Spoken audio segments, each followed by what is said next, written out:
Hey! Yeah, it's recording. Just in time for the stuffies. Oh. Man. I didn't even ask for one. You look like you would.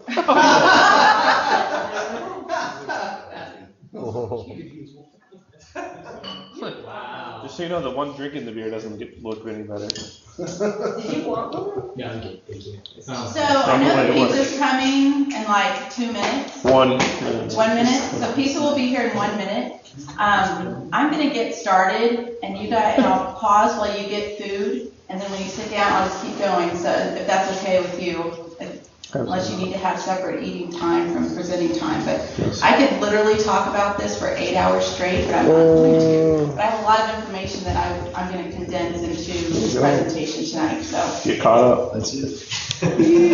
All right. So I'm Alex Morrow. You all know me as the Director of Solution Sales here at BitWizards. But in my previous life, I actually spent about 4 years doing implementations and configurations of Team Foundation Server for state and local government organizations, helping them to adopt agile methodologies within their organization. And it takes a long period of time to adopt, a lot of the methodologies and some of the small tools in Visual Studio. It's a huge platform. I'm going to focus mainly today on the test management tools, so focusing on quality enablement. But in order to give you a foundational understanding, I'm also going to talk a little bit about what TFS is. So before I get started, how many of you feel like you have a good understanding of TFS? I know at least one person needs to raise their hand. I mean, of the overview of TFS. Terry, you need to raise your hand. Alex, I think you're muted. Am I muted? I'm not getting any audio.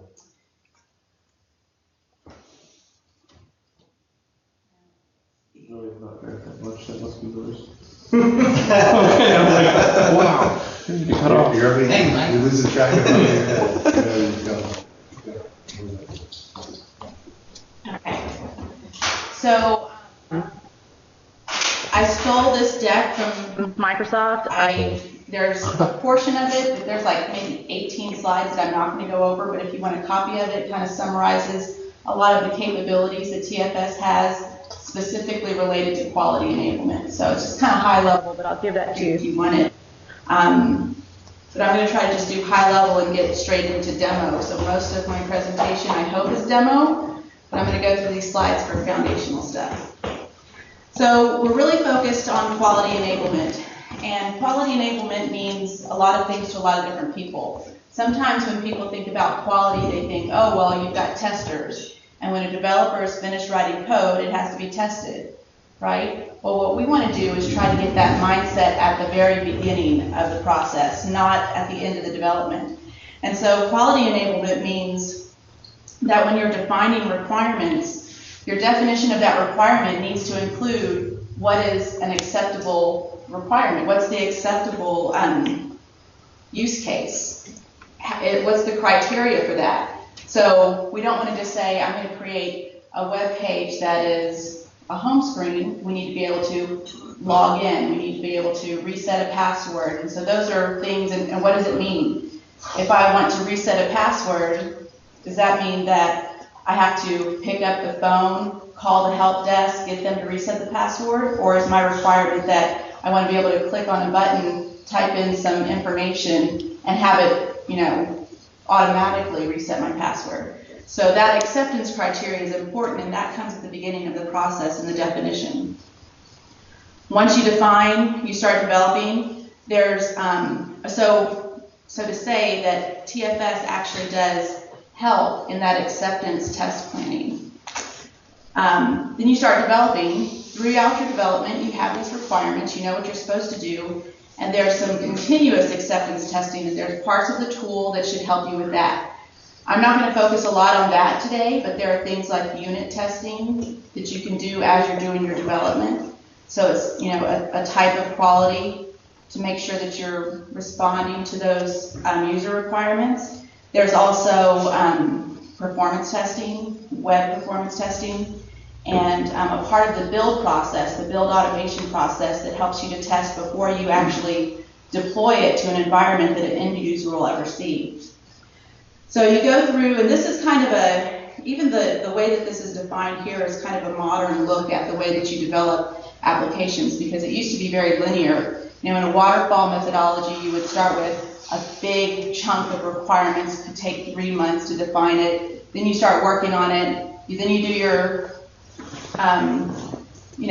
testing. You put it in front of a user, and they've already changed their mind about what they want to do in the first place, right? So in this case, we're doing iterative development so that we can put that in front of our users more quickly, get feedback more quickly, and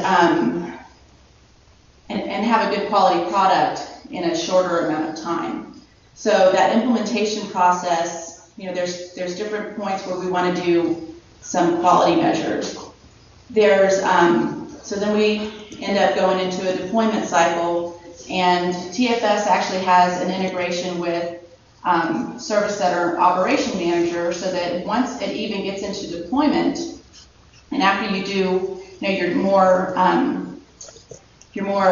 classic testing, like your user acceptance testing and some manual tests, actually putting into deployment, there's a methodology that you can put unit tests into a deployment or production environment and continue getting feedback integrated with Operations Manager and getting feedback from an actual application that's deployed. So that's where this testing and production goes. It's kind of a monitoring that gives you feedback, which also includes integrated. 705. Hey, welcome. Hi. Come this way. So I'll let them set up and then I'll let you loose.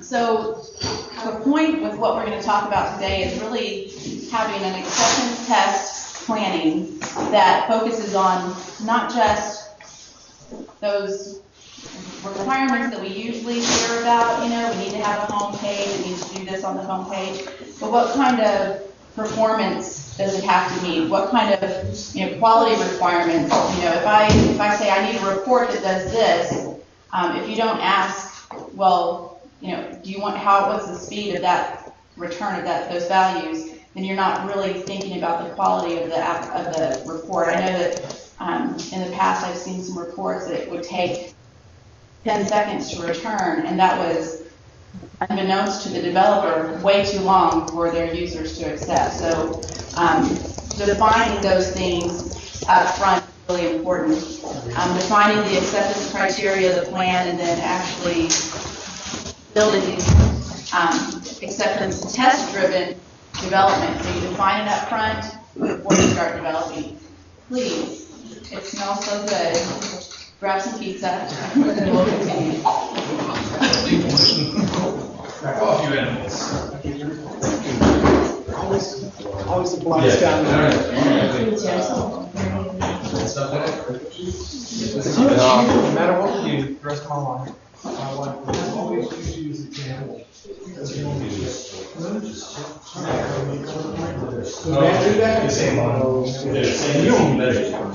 Developer tools don't do any good if they're just that. Yeah, remember that, huh? I like inspect development, look at the console.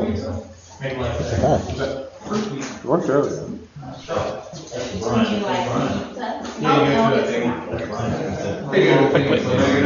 better get a whole box and just hide it away. Yeah. He's in my office. No, he doesn't get any. He wasn't on your list. He didn't sign in either, did he? Who's that? Oh, he didn't sign in. Oh, he gets pizza. I guess it's helpful with the training stuff that we just had to sign. Oh, is Mallory? But there's no actual signature. No, Tabby was certainly right. Thank you, Tabby. Hey. Oh, you're on here. That is a sign, somebody signed it. When it comes to continuous acceptance testing, there's a lot of different ways that we can test, and I think that every organization that I've ever worked with, I don't know anyone that has done all of the testing that they can do. There's usually a couple of areas that people do. I would say, you can raise your hand, would you say that just about everybody does unit testing? what we call unit testing. Exactly, what we call unit testing. So every time I go someplace and I say, well, what kind of testing, are you doing unit testing?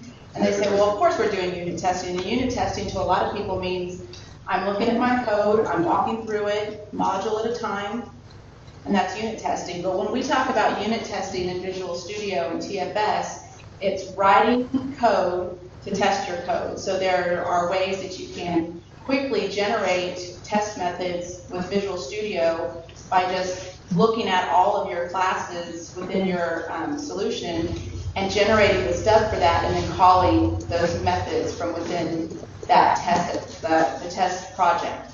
So in TFS we've got, or in testing in general, you've got manual testing, so you want to do user testing. I think probably what we do as unit testing or testing in general is probably more of this ad hoc exploratory testing. And what I'm going to show you today is how we can take that and make it more efficient and also repeatable.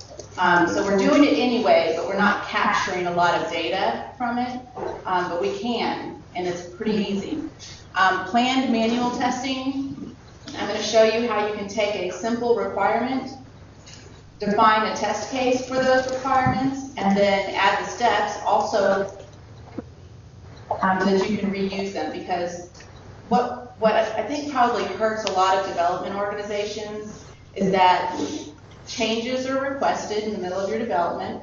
That's good, right? We need to add that time that it takes for those changes to the development cycle, but then we have to do regression testing. And if we don't have a solid test plan to begin with, then how are you going to do a really good regression testing? So having those defined up front and having an easy way to kind of plan it is what I'd like to encourage us to do. And that's what Lewis spends a good part of his day on the phone explaining why people are paying for things that used to work and are now broken. Right, and I get questions like, well, don't you test? And I feel like I am not lying if I say, well, sure, we're doing unit testing, exploratory testing. I'm not telling them how or when or whatever the quality of it, but there are ways that we can do this. I think that one of the things is, and I'm going to go off on a tangent here a little bit, but I think a lot of developers do not feel like they have to be a tester. There's testers, they're a lower class of development resource, and then there are developers, and they are, don't have to do the same things that testers do. But the truth is that they help each other. And I know a lot of people who are in the test, in testing. I have a friend who works for Motorola in Colorado, and he is excited about being able to be the tester, but he's writing, really hardcore unit tests and automated tests, and it's exciting for him. And he's testing really high-powered applications. So there are also some automated tests. We can take some of these manual tests and create them into automated tests by using UI automation. I haven't actually used the keyword testing, but I have taken a look at the performance testing, and that's something that we can also do by using the Visual Studio tools. Okay, so another part of it is the continuous integration that's available through Team Foundation Server. There's the ability to create automated builds. So once you compile your code, you check it in, it'll kick off an automated build. Make sure that there are no problems compiling the code, or in that build, you can also add your automated tests to it, your unit tests, and then it'll give you feedback. So you can build the code, but if it's not passing those unit tests, then your build will show up as failed, because you need to, pass those as well. But then you don't have to do it manually. It's just running as a part of the build. In Team Foundation Server, I guess it was in version 2010, they came out with a tool called the Microsoft Test Manager. And part of the Test Manager is a tool called Lab Management.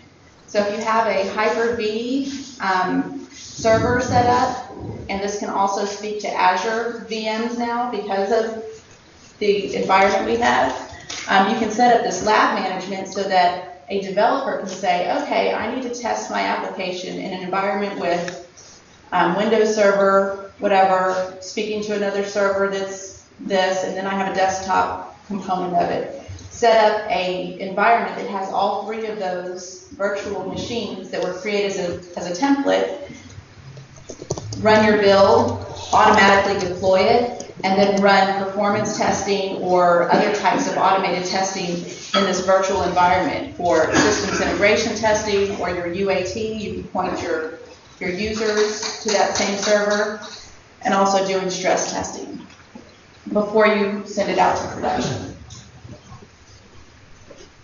So I'm going to skip over this because I'm not going to really be able to talk about lab management, but this is kind of the idea. You have multiple environments that are developed from templates. You provision them yourself as a developer. You don't have to get IT involved because IT sets up those templates so that you know what they are. And then you can spin them up and shut them down. The test in production is something new, I think, in 2013. I don't know a whole lot about it, but it sounded pretty cool. You can run unit testing and certain types of web performance testing so that you can identify issues before a user sends you a request that you have an issue. So it's basically continuous health monitoring. The integrated incident management is part of the integration with the System Center Operations Manager. Another thing that we might look into at some point because it's a way to get feedback from our clients. And then, of course, the business value for quality. I think Lewis said it very well. This is what I spend my time on the phone dealing with. If we're able to define very clear business objectives when we're defining a solution, and we're able to show that we have a shortened cycle time for our development, our users are more satisfied, and then we're reducing the cost or the overages to our projects when we aren't getting them done in time. And of course, that's a good reason to invest the time to do the stuff that I'm going to show you. And of course, there's some metrics. If we want to measure this, there's business value, cycle time reduction, and rework cost. So the Microsoft solution for this big problem is really huge. So I've mentioned that TFS, you can't just learn it overnight, right? It's a huge platform. It's not just one single server that you install. So there's Team Foundation Server as a server application that you install. It works directly with SQL Server, with SQL Analysis Server services, reporting services, SharePoint. There's a web portal, and all of those things together. The lab management. It's a huge, broad set of tools that work together, but they're pretty tightly integrated. And I've been working with it since version 2005, and I can tell you that they've made major improvements over the different versions. So in the ALM realm and quality realm, we're talking about Team Foundation Server and starting with requirements management. So what we do there is we collect work items. Project planning and management, we can take those work items, open them in Project or in Excel, and kind of manage the workflow of it, assigning them to users.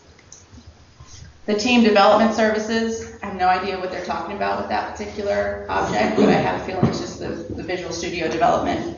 You have source code management, the test lab management that I spoke about, testing services, which are all the automated testing, our build and deployment, and then reporting. So all of those tools are available in TFS. Do you implement them all at once?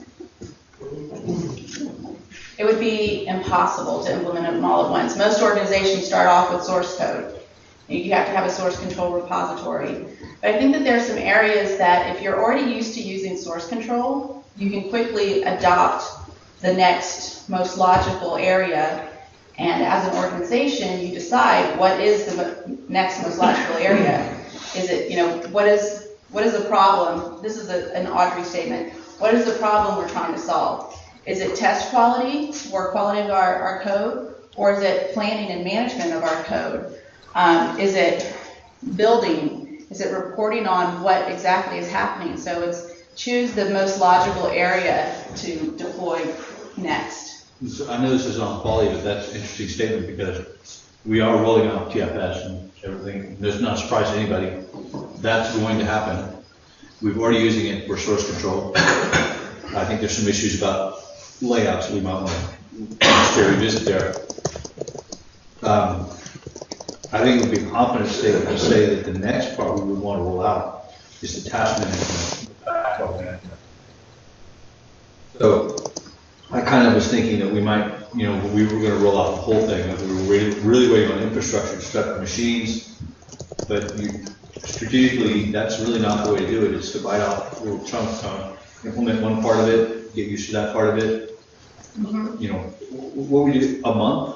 But what is a reasonable time to say, okay, we've been implementing this backlog part for a month, now let's bite off the next month, or is it 2 months? Is there a best practice for that? So there is a best practice, and it is to, with anything that you roll out, you're going to do something for a specific amount of time that you're able to test it from beginning to end. So if you're implementing an Agile methodology, like there's a MSF for Agile in this, and that's the one that I always recommend to all my clients because it's most flexible. But if you're defining iterations and you say, we're going to take this project, we're estimating it out to be a 6-month project. We're going to break it up into 1-month iterations. So you test the process, which is where the work items fit in, for 1 month. At the end of that month, when you end that iteration, you say, okay, what worked, what didn't work? And then you make a change for the next iteration. I think that if you keep the work items simple and you don't over-customize the templates, that you can do work items for a couple of months. You're going to see when I go into the demo the relationship between what a work item is and how it fits into testing. I personally think that work items and testing, that we as a company, just knowing what we do, that we need to integrate those two together in the first iteration. Okay, well I'm glad to hear that because I'm like, oh man, I really want the testing tools soon too. I don't want to wait 6 months to. Well, you'll see how it makes sense. They just they complement each other because the work items are what you have to test. Yeah. And then there are ways that you can test without going overboard in the documentation of it. And it doesn't have to all be automated testing either. But you can see up here at the top, there are many different roles that TFS is meant to work across. And so it's a complete integrated tool.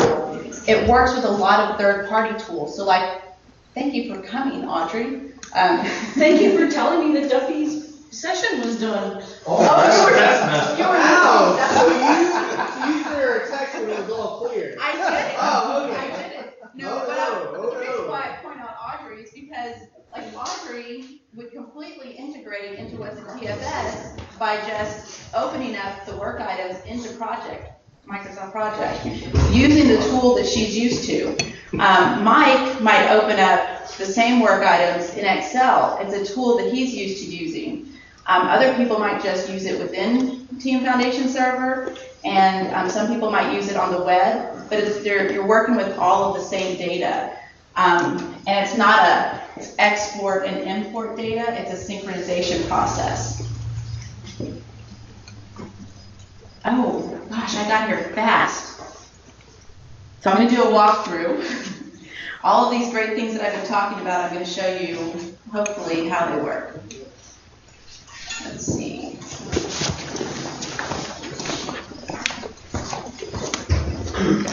That's the wrong color. Okay, so there's so much to tell you just foundationally so that you understand, and so I'm going to try to do that really quickly.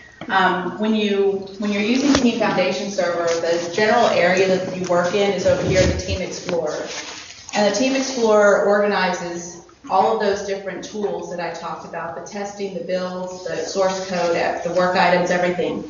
I'm sorry to interrupt, but- Go ahead. But you're in Visual Studio though, this is, Yes. so this is, the standard place is in Visual Studio as a plugin.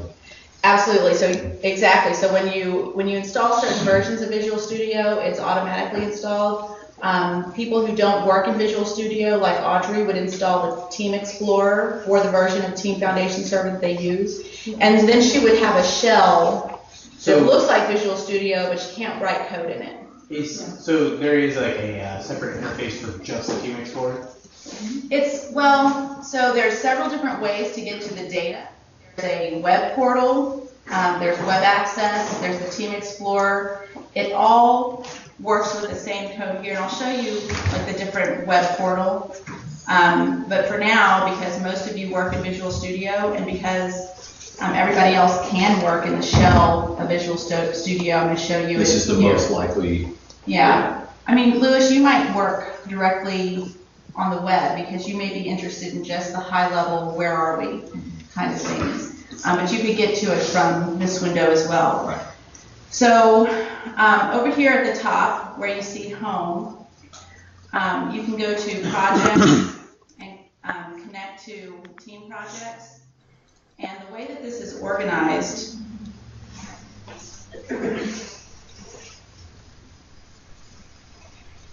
is, so you, at the highest level, you have a Team Foundation server. That's what's installed on the server. The next level of kind of categorization or buckets that you manage data is at the Team Project Collection level. And what these are SQL Server databases. So if you look at the SQL Server back end of this, you'll find a database called Default Collection, one called Fabricam, and one called Tailspin. And then when you select the actual Team Project Collection, you have Team Projects. And Team Projects are where you manage a much more granular level. You manage the work items, the source code, and any of those artifacts that relate to the team project. So I've worked in organizations that have one project collection and 20 team projects. I've worked in organizations that have multiple team project collections because there are development teams that don't at all work together. There's a development team for one division of the organization, another development team, and they would never cross data. That's the best reason to have a separate team project collection. But here, I think that it makes sense for us to have one. And then as far as team projects, Terry and I have a debate about this, but I'm seeing Terry's side of this very clearly. If you have one team project and you manage within the team project by areas, which could be clients or it could be major projects, you can manage the code that way. That way, it would be easier for Audrey to pull all of those work items into one project template and then manage the process. So we're going to look at a project called Tailspin Toys.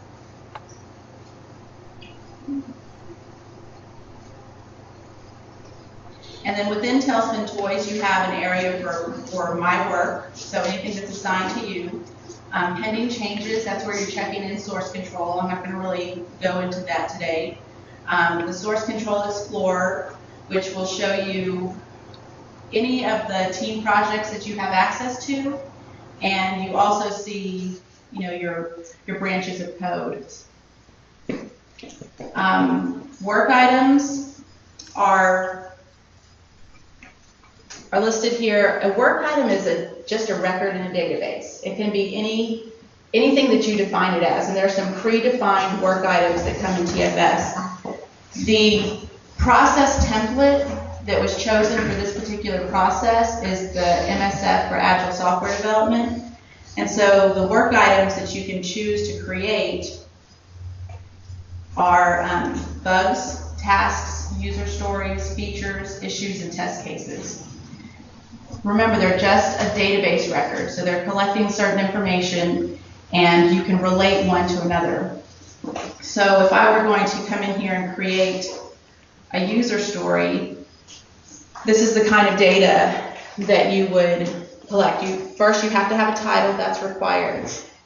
I think that here at BitWizards and in a lot of organizations I've worked with, the title, if it's descriptive enough, is almost all we're ever going to document, all we're ever going to write down.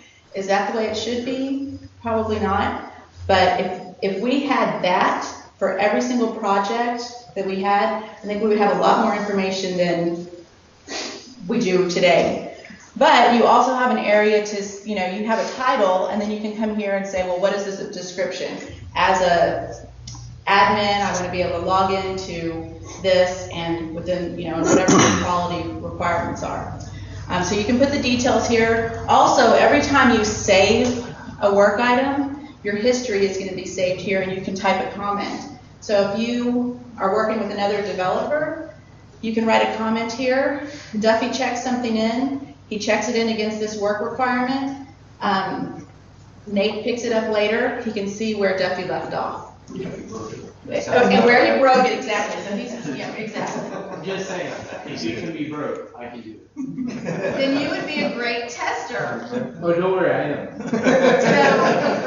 am. So we also have other fields, and you're not going to use all of these fields. So we have who it's assigned to, the state, it's going to be active, resolved, closed. The reason for the state, and you have to actually save it and move it through the workflow. So the drop down. A lot of these workflows are custom that we set up, that they'll be BitWizards specific. That's part of our configuration that we need set up for, which is why it's taking so long to do this, right? We have to get the machine set up and decide these things. You know what? Or you think a template is really the best, but just go with My recommendation is use what is out of the box for a couple of iterations. When you find out that that doesn't work for you, then change it.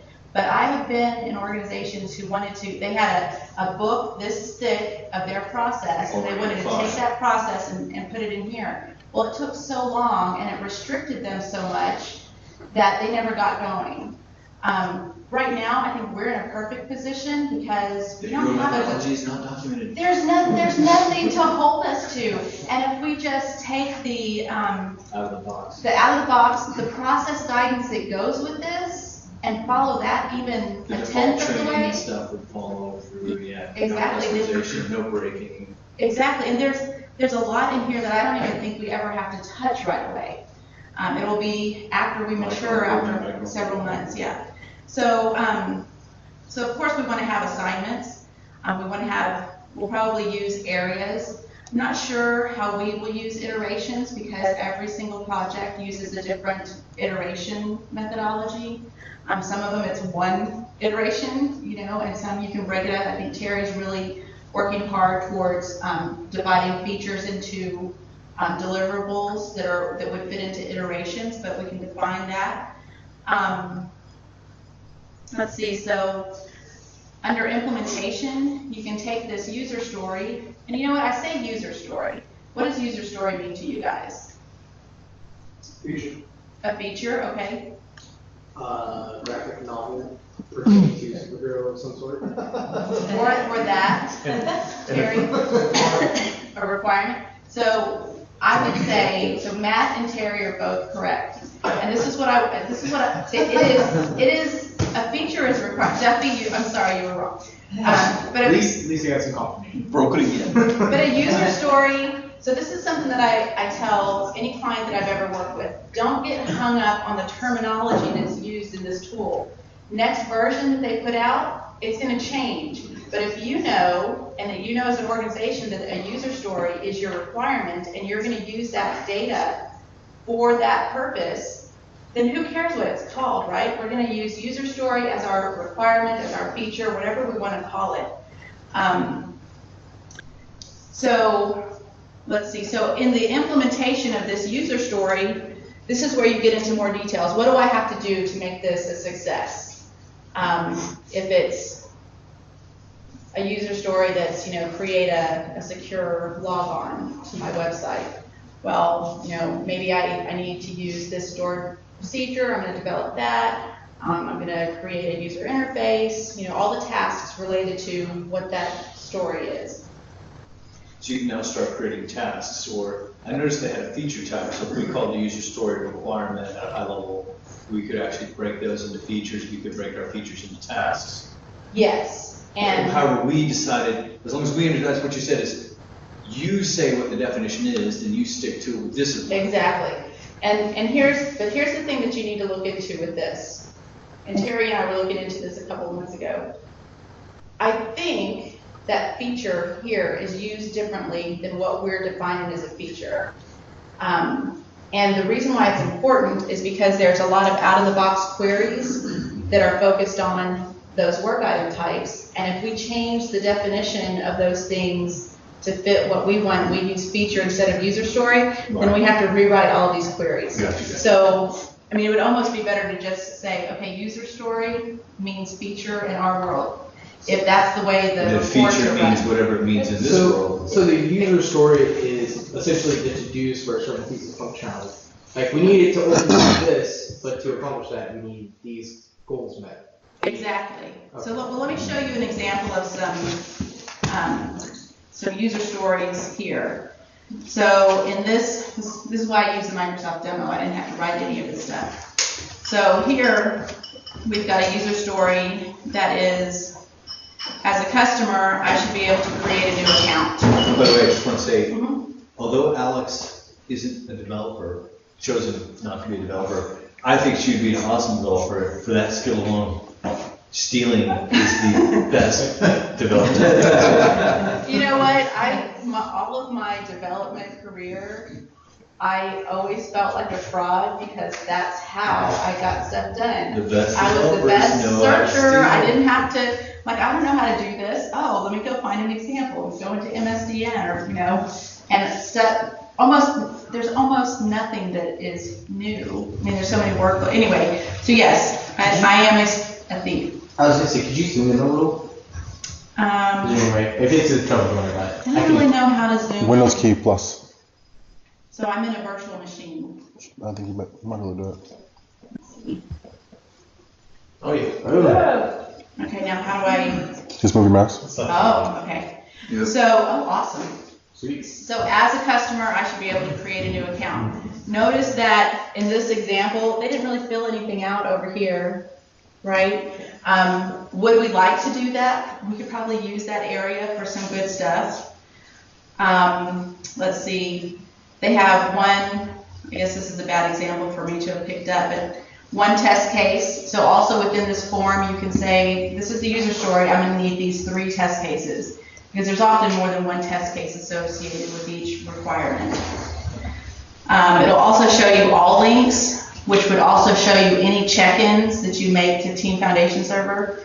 So all your source code bundled up into one change set is the code that's associated with this particular work item. So if I come in here and when I do my check-in, I say this, I choose this work item and I say this is resolved, then it would say this is the code that I checked in to resolve this work item.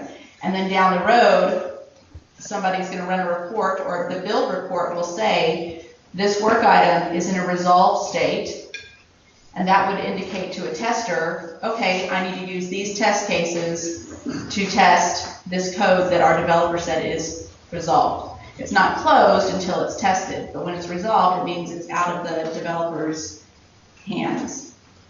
You can also add attachments. Attachments are Perfect, fantastic place to put PSDs and documents we got from customers. We had this problem with Surya. JJ and I redesigned an entire area, not realizing we had documents to outline it by a simple mistake of poor communication. If it had been here, weeks of time saved. So there's lots of different places to put that. If it were a screenshot, so what I always recommend is that a screenshot, something that's not going to change is what you put in here under attachments, because this document gets stored in the SQL Server database.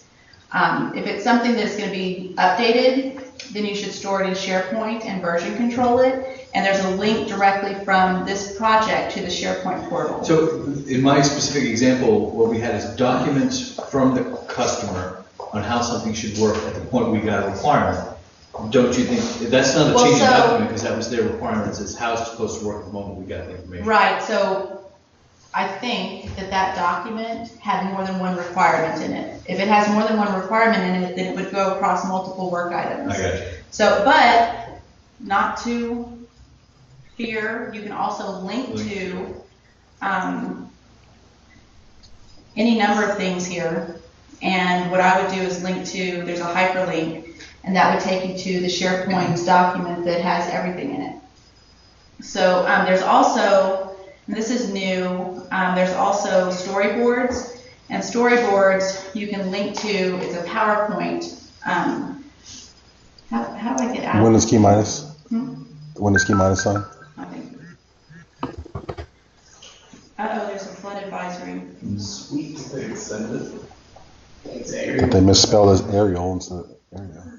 Alright, we saw some. So this also can link to a storyboard, which is created in PowerPoint. And in PowerPoint, you can make this link back to the team project. So all sorts of tools, tightly integrated with all of the Microsoft products that we all know and love.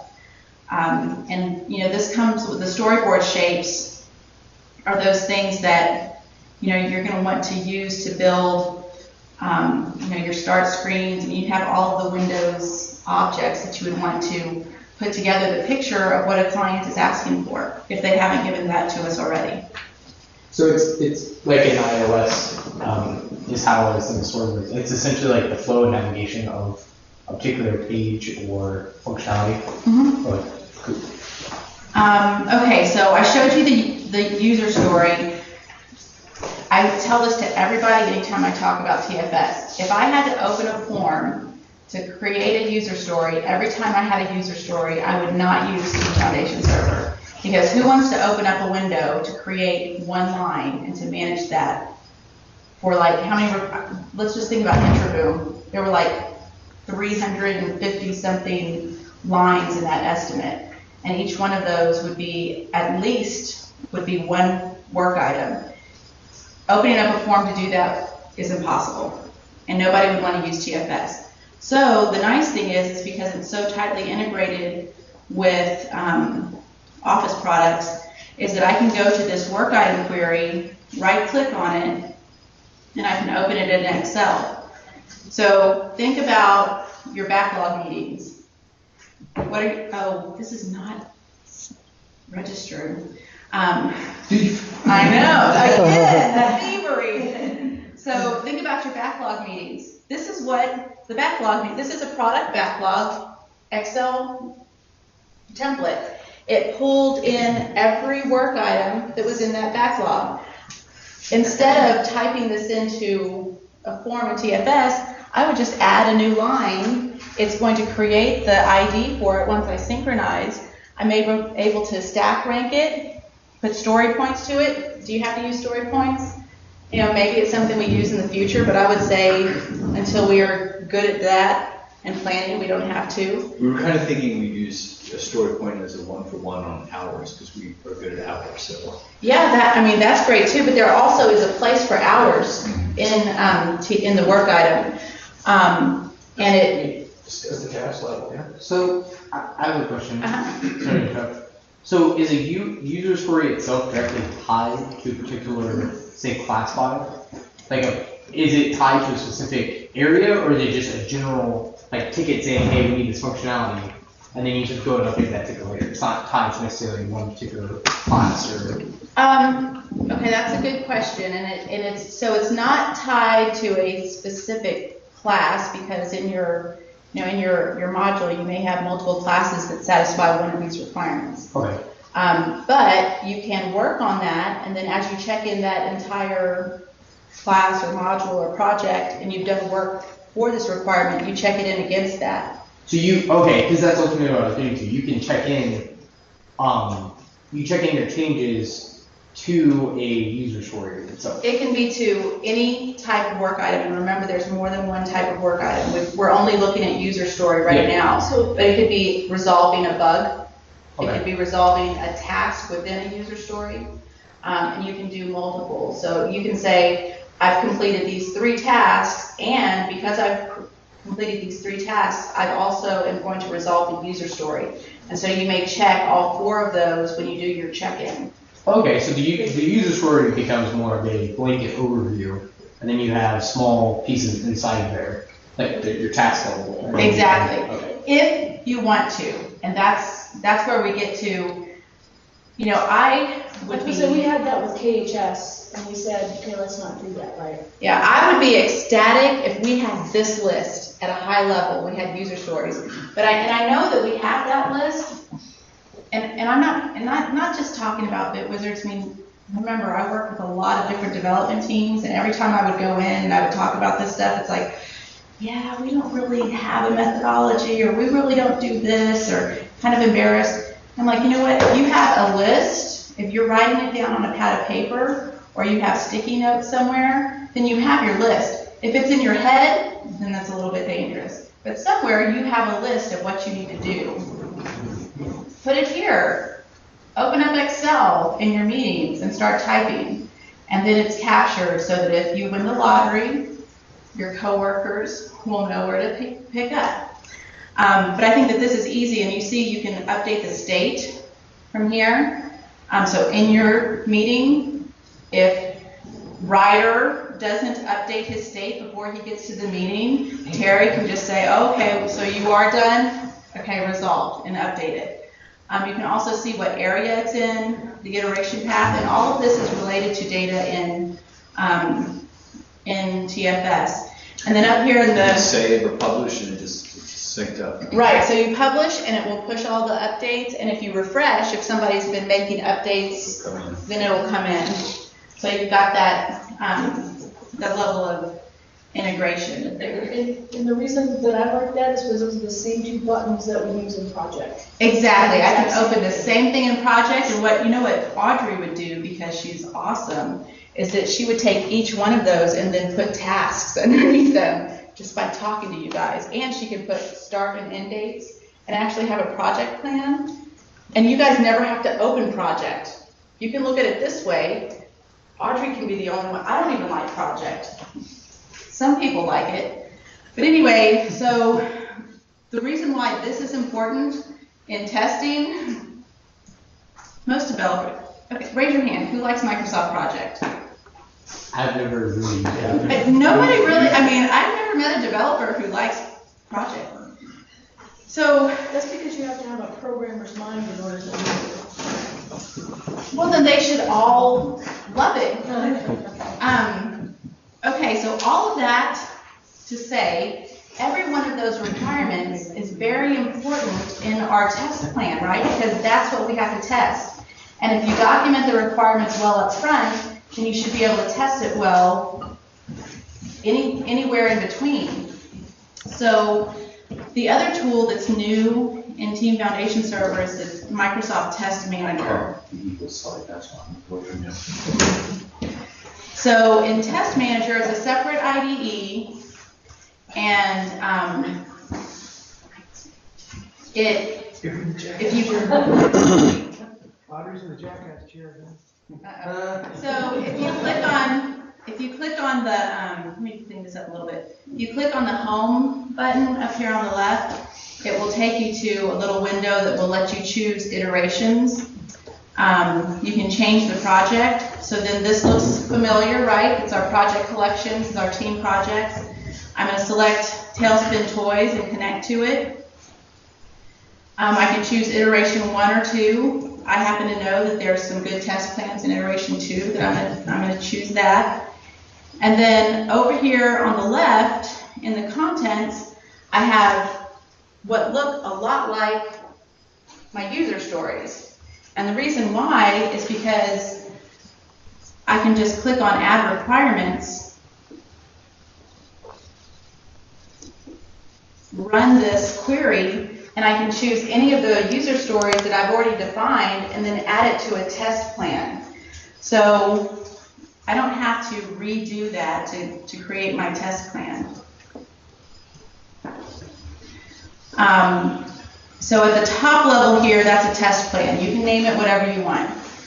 Underneath it are what are called test suites. You can you can define your own test suite and then define a dynamic query that populates it. So if you say, in this test suite, regression testing, I want every test case that's ever been run on this project. And so if a new test case is created and it's related to that project, it's going to be a part of that list. What they're doing here is that they're just adding one requirement at a time. And then if I click on, let's see, I think it's 7. So with this requirement, I know I have 2 test cases that I want to run to make sure that I'm able to remove items from the shopping cart. So this is where I plan my test cases. So let's see, I'll zoom in a little bit more again. So in this area, I can open up the test case, and just like so a test case is also another work item type. I don't actually have to come in here to create the test case. I can create a list of the test cases in Excel and then add it to a requirement, just relate it to that requirement. But it has the same type of fields, who's it assigned to, what's the state, the priority, whether or not it's automated, and then we just have steps. So as you're testing a page, you want to go to the page, click on a certain button, and then you have some expected result. Whenever you have an expected result, this is the actual step that is the real test. So if this works, then this test case is going to pass. At the bottom, well, this isn't a good one. Let me go back to the other one.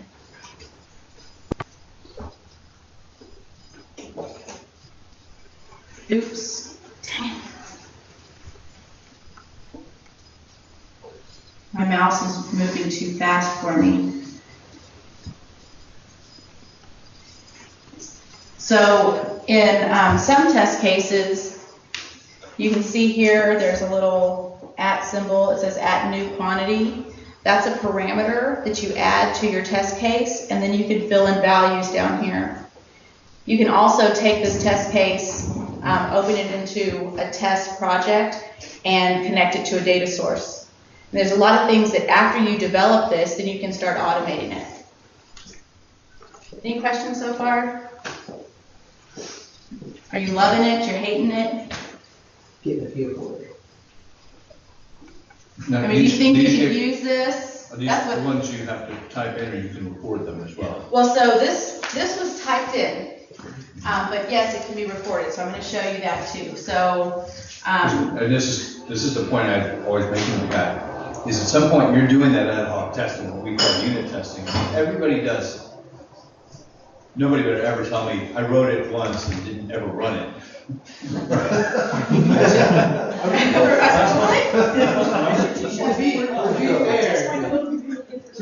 To be fair, I rebuilt the solution and it's succeeded. And so, I mean, the thing is that if you're everybody ad hoc tests their code, right?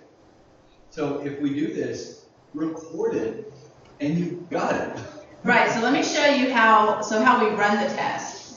So once you've created your test plan, you've got a user story and you have some test cases, then when you click on this test tab here, you have still your test suites, the ones that are ready to go, and then you have test cases that are also ready to go, and you can select one or more, and then you run the test case. So we'll run this. Let's run, you know what, we're running short on time, so I'm going to run the one that is already automated. Okay, so I can select this and I can run it. I'm going to show you this. You can also run it with options. And this goes back into some of the things that you can do in TFS where you have automated builds. You can choose the build configuration. So if you're working on a big project and you have, one team has finished one part of the code, had their own build, and you only want to test that part, you test on that build. And so you can switch that out. Otherwise, it just automatically goes to the latest build. So I'm going to say run. Then I have this little the test runner on the left.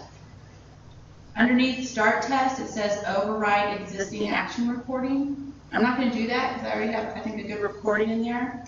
But the first time you run this test, if it's a manual test that somebody wrote, then you would start it and it would record. You would choose to record it. So you know, you made a good point, Lewis, that you can record this stuff. My advice would be, rather than take a requirement and write your code, take a requirement and write your test. And that should be how you build your code. So then your test is already done, and then you just walk through it the first time. Let me ask if that's really efficient though, because the thing is, I saw a thing like, you know, delete it by clicking the X. And so if we have a requirement that says the user's going to remove the password, and that's a requirement. If you haven't actually built the code, have you really designed it? Do you even know where, you know, is it touch enabled? Have we even designed the controls for it? I mean, can you even visualize what it's going to do until you write it? Because, I mean, when I wrote code, some of the shit I dreamed up as I was going along, I would say, okay, I have to do this. How am I going to do it? And I think about it, I might do how other people did things and then rip off code. And so if I have to dream up a test case, especially at that specific level, like go to this page and click to this tab, I may not even know I have 5 tabs. Because until I write it, I may be thinking it's one, oh, I have all my data in one tab, and then I'm writing it, oh, I got too much data. I need to break this up into a tab type of thing. Okay, so then my response to you is, you should know what you're going to write before you start writing code. And if you know that, you know, I'm going to need to test it by, I need to have a cart, I need to have a button, I need to have these things, and you kind of write that out, then you've done your design before you just start jumping into keep code. in mind, well, And I'm not talking about doing unit tests, like test-driven development that way. I'm just talking about write down what you know you need to do. What point are we talking about? So somebody writes down the user story, and then, you know, typically that would be my criteria, and we hope to spread that out a little bit more, but, I mean, lately it's been Mike, right? So Mike did Introboom, right? So he's writing these out in Excel. I mean, you can see him doing these in TFS. And so say we got the gig, and maybe it isn't Mike. So the gig is done, and now we're in design. And so somebody's going to go back and they're going to say, okay, so I should write test cases for these acceptance criteria. But development in design is part of development, right? Designing the screens. So if the person doesn't even know what the design looks like, they don't even know how we're going to lay it out yet, how can you get to the detail of go to this page, click this button, and make that happen? You don't know which page it's on. You don't know if you're going to click 5 tabs down. You don't know if it's a button or a push pin or what. But until Steve you've and actually his written team, it. yeah, they do. Well, they don't until they developed it. I mean, that's the point. Until you develop it or until you Well, the design it? designers have designed it. So that is development. To me, development, software development, the creative side is a software development function as much as engineering, or I would call it software development is writing code. But the creative side, they're developing software too. They're building the UI to the software. It's just as important as anything else. You can't use the software until you have an interface to it. So it's software development. I mean, you have to develop it before they do it. Hell, sometimes, like talking parents, JJ's writing code with crap buttons and stuff because the designers are behind him. So he's writing code with no UI. So, and my question would be, is that the most efficient way to develop code?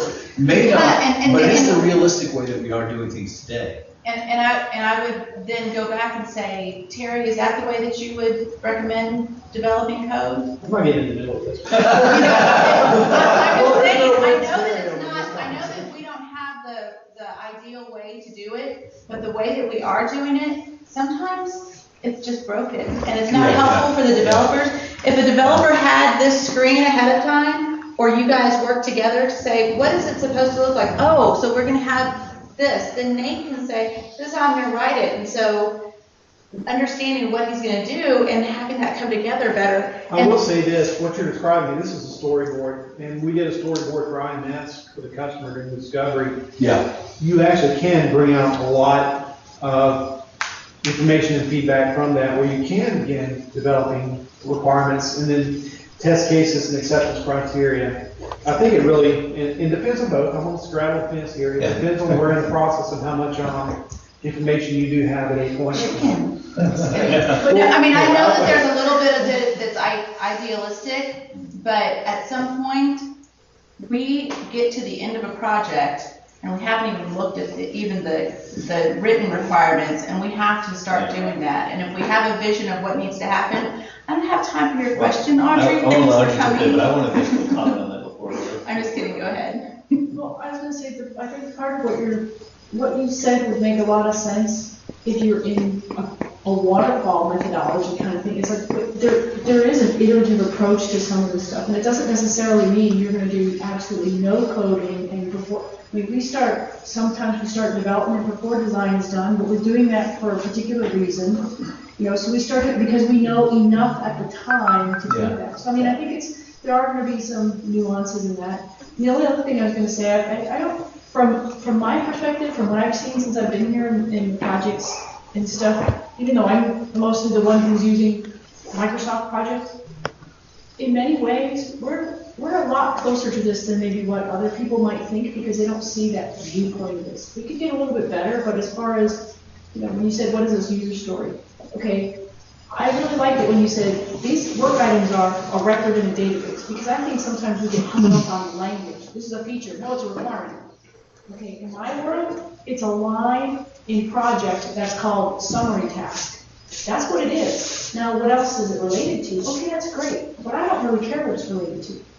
It doesn't, You should. I mean that in the sense that it's flexible and whatever it is. So I just wanted to say, I think you're right, Louis, but I think there's also an iterative approach to it, and I just wanted to say, I think we're a lot closer than. So there is a case for not doing that. So, and I'll show, the last piece that I'll show, but in this case, it was written ahead of time, because they knew what the functionality was. You have a design, And let me vote on one thing I really like that you did here, and that's you started with requirement. Right, because you have to, right? You start with the front. And this is what we're testing. Super positive piece of that you start with requirement. Yeah, and we're testing that requirement. So in this case, this was a test case for a requirement that had, I believe, 3 different parameters. And it's already been recorded, so I can click here on play all, and it's going to go through each of those steps. If the code has changed, it's still going to try to find the same objects in the page. Hopefully this is going to, here we go. So, it's going through the steps that have been recorded already. It's going to click on the right buttons. It's going to put those parameters into the cells that it needs to. They must have done this really slow. I see it on model airplanes up there. So the next thing is they're going to click on coffee flyer. Then they're going to add it to the cart. Isn't there a way to speed this up, like a fast forward rewind kind of thing, or is it just however fast they did it? So they're recording it. Running through steps. I don't know why it's going so slow here, but Well, I remember when Terry showed us some stuff in his lunch and learn, it went slower than what he actually did. yeah, I don't know. I mean, it's probably we're working on the virtual machine, probably some of that, but I've seen it go a lot faster. It's kind of nice that it's going a little bit slow now, because you can see. What it's doing. Yeah. So it went through it went through 3 iterations. Oh, actually, no, it went through 1, but in between each one, you can decide. My mouse is acting crazy too. I can barely. The beauty of it, regardless though of whether we get so good at this that we're actually pre-doing our testing before the development, or we do it after, when we're doing the ad hoc testing and recording this, the beauty is that how often do we really go back and regression test? I mean, come on guys, we don't do it. After you've tested it once, and then they call us back in maintenance to fix something, we just test that thing, and then we send it back out. And if you broke 10 other things, you have no clue. So that's the worst case scenario. But the nice thing about this is, when you leave for the day, or even on an automated build, you don't sit here and watch this thing. You set it off to run, and the next morning you got to report it. Right, and so then you know if something broke, you go check it. You don't have to sit here and man this thing. Okay, even with this, we're forwarding through the test, and we go to the next iteration for the next parameter. Once we've done this enough times, and we know that there's really not a problem with this test, the test itself, then you automate it. You make it into a UI an automated UI test, and you just add it to your build. See, you can put whether it passes or fails. Another thing you can do if you're doing manual testing and walking one step to the next, and you do have an error, there's a place here where you can capture a screenshot. I'm just going to close this one if I can. This is probably working really slow because of the machine, but because it's like barely responding to me. But what I want to show you is what the result of this is. So when we go back into Test Manager and we look at these, my goodness, it's like it's possessed. So when I look at one of these tests that are already run, I can look at all of the runs. So this, I've done some regression testing here. I can open up one that's failed.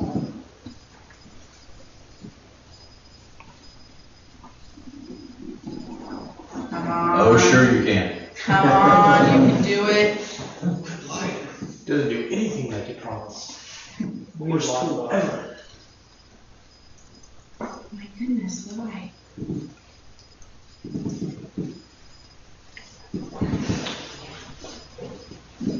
Yeah. Oh, wait a minute. Here we go. So I was clicking the wrong thing. It was already open. It was just collapsed. So what we got here is we have any kind of screenshots that we took during the test. We can add a video. So if somebody's testing, they're not the developer, and there's a problem, and the developer, how often you get a bug and you're like, how do I recreate this? Well, here's a video. Here are the steps that I took because they're part of the test case. You also have information on what the system, like all the system information, like what operating system was it running on, and all the specifications of that system that come with the results of the test. And you can also, so here's like down there the system information, you've got a log. So you can also create a bug from this. And when you create a bug, it puts all of that information, it's the exact step that failed from that test case.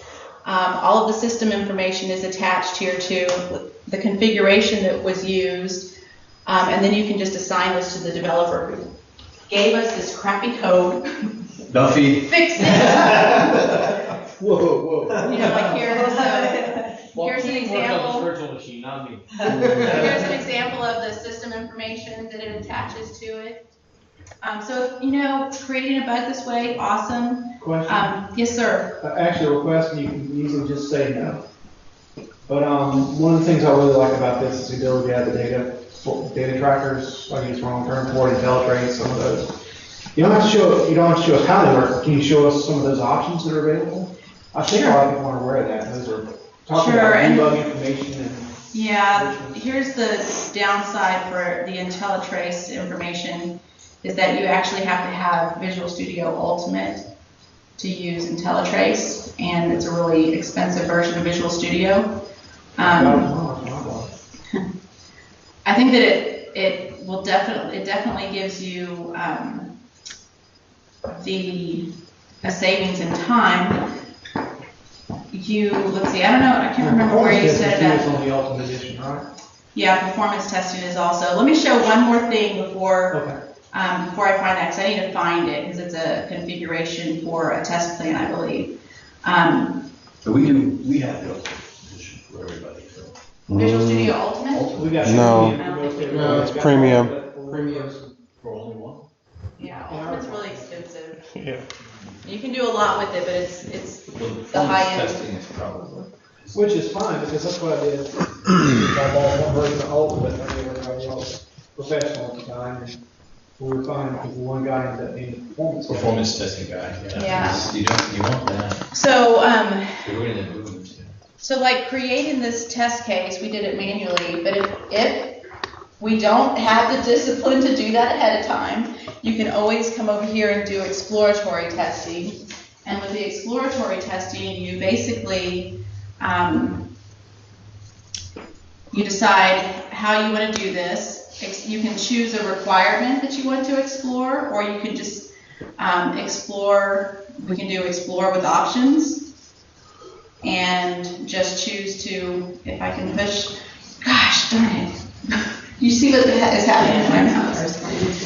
So then it's a blank test explorer, and I can just go and click on everything, and it's going to record all of the steps that I'm taking. So, you know, my first step is I'm going to open, if I can.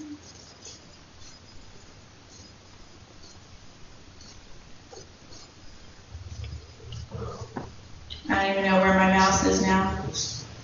Disappeared. There it is coming. It's all computer. It's on me. There it is. Tabitha's cat's fully around. But you see what I'm saying. You can open up exploratory testing. You can do your notes. You can click around. You can record those steps, and then the next time you've got it there, and you can edit it. So you can take out the steps that don't make sense. You can add parameters, and you can kind of modify it after the fact. Now, I know you said there's a client side to this. Are they able to do testing and like log how the steps it took to break something? So great question, Duffy. I planted Duffy to ask the good questions. Yes. You could set up your client with access to Test Manager to run these tests. But there's another way that if we use Team Foundation Server and use this web portal, there is an option to request feedback. And this is really the way, if you put a UAT environment out for your client, you can send them an email, tell them where you want them to go, or the URL that you want them to test, give them some notes, and then even, there can be specific items. Test this area for this. This is what's complete, so please go and take a look at this. So that they know they don't have to look at the entire application, because you don't want to send them something that's half-baked and they're looking at the place that's not done and they're giving you that feedback. You just want them to give feedback in this area. So you can send them request feedback this way, which is probably the most useful, logical way for us to ask for feedback from our customers. So I believe I'm out of time or overtime. I'm way over time. I'm sorry. So if you have any questions, I would love to answer them either now or in the future. I'm going to see if I can find what Terry was talking about. I think it's right here in the Test Configuration Manager. So when you create your test configuration, oh, no, this isn't it. I have to find it. I can't remember where it is. But there's there are test settings that you can set up that you can say what it is you want your test case to record. So it's where you decide where your video is recorded, if you're going to capture IntelliTrace data, which is basically a debug log based on the actions that you're and if we have an edition of Visual Studio Ultimate, you should take a look at that. You can actually look at it on this machine.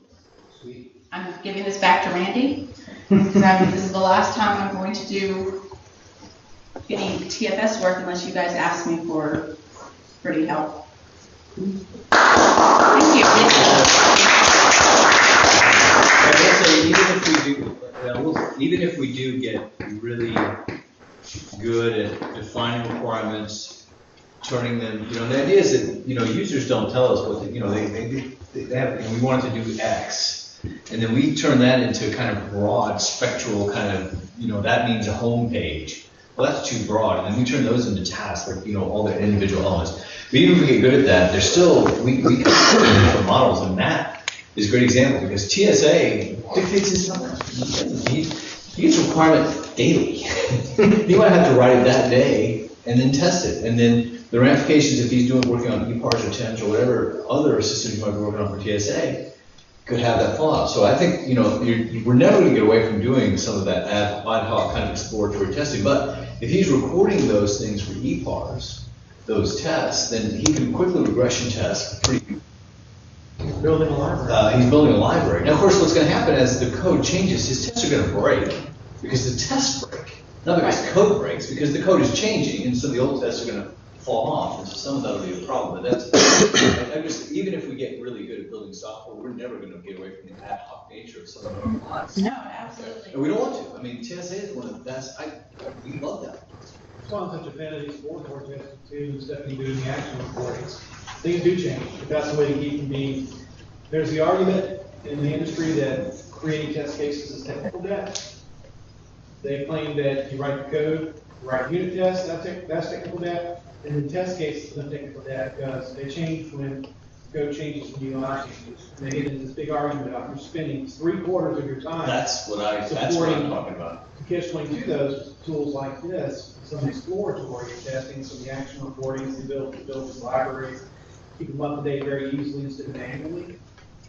That technical debt load is dropping It tremendously. goes down, I agree. But even you mentioned the UI we did for IMS. And even for IMS, it was meant to be a sample for discussion points.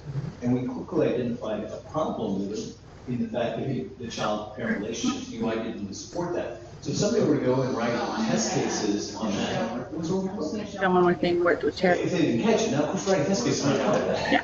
But the thing is that, and then when somebody actually implements it, they say, hey, I have a better innovative idea. Whatever time you spent on the test case is a waste of time. And it's not effective until you have it. So why would you spend time thinking about what buttons? I can imagine I'm going to click here and I'm going to click here and I'm going to click here and dream it up before you ever write it. Seems to me you should write it because it's in front of you. You're never going to use it. You're never going to use a test case until you can run it. Well, I'll spend center line in this. Center line, there's value in understanding the acceptance criteria, and around the acceptance criteria is where you can get into the frame. Your test case, whether it changes or not. Acceptance criteria, I completely agree with that. That's getting But the you're building acceptance on your criteria. requirements. What is the acceptance criteria from the client? Which is, okay, I need to be able to automatically get a new password. That's different from, I'm going to click the get password, it's going to send an email, it's going to have to come back. And I think that's that one because But I'm talking about, For what you just said, I need to be able to get a new password, right? Okay, I use So that how would you test that? what I mean is the actual writing out the steps that define a UI that you haven't even written, or that you have written but you haven't coded and might change. So the idea is that if you were going to be that specific, when you're going to delete an item when I hit the X button, and then when you actually do it, you decide you want it to be an O button. well, I think you're getting into way too too much details in those steps, but what I'm talking about is you have a requirement that you need to be able to reset your password. And then a test case says, I need to be able to reset it automatically by requesting or Okay. So I like agree with that, I agree with that, because what you're getting there is the user up front saying, what is the acceptance criteria for this on a high level? I just And wouldn't then you want to can have to start define, building. I wouldn't want to define those Yeah, the steps. acceptance criteria are things like, you should ask for this in the text box. Your max length would be 15 characters. It's a complex password, it has to support. You need to use at least one I agree, asterisk yeah, and 3. okay. So those That things makes are more automatically in sense. your test Yeah. case because Yeah. they're And so- defined. Because And then so the developer's thinking about it when he's writing it instead of after the fact. And then there's the test case, and then there's the steps to the test case. So every requirement probably has a couple of different scenarios for a test case, Yeah. but then the steps within it, that's probably going to change. I did find what you were talking about, Terry. So what it is if you go to your test plan and you go to properties, there's the test settings file is located within that. At least Good job, Ryder. So this is where you define what kind of information you're collecting when you run a test. Can you crank that up just a little bit? Because there actually is a lot of value in those data collectors. And one thing she mentioned is things that QA can provide back to development. If this is ran with these collectors in it, then literally it can take you, I can't produce this on my box argument.